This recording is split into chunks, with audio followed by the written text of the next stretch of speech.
اليوم الثالث على التوالي جاي نتمرن ببطولة علي كلوزة اللي هي راح تصادف يوم 19/9. نريدكم موجودين بملعب الشعب ونزلوا الاعلان الرسمي عليها، وتقدرون انتم تشاهدون هاي اللعبة وتجون الملعب الشعب، وراح يبيعون تذاكر بسعر التذكرة 2000 دينار، وهاي التذكرة راح تفيدنا حتى نساعد الاطفال محاربين مرض السرطان. كونوا ويانا، مقاعدكم هي قوة وابتسامة جديدة الهم.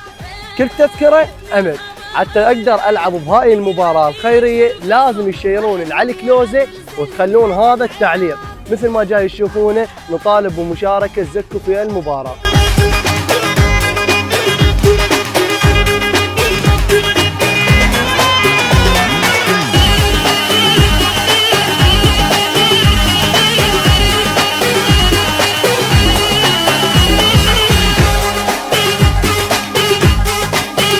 ملعب الشعب كبير، فجاي نشوت على الجول حتى نقوي الشوت مالتنا ونسوي البالستيك. بالحرب والشده صمد يوفي لو يوعد وعد هذا العراقي يما هذا العراقي هذا من سهر واكل بالحرب والشده صمد يوفي لو يوعد وعد. هذا التحدي لي بالعارضه اطقها، اذا طقيتها بالعارضه ايش تعطيني؟ من داخل البصره طلع شعب العراقي ما رجع.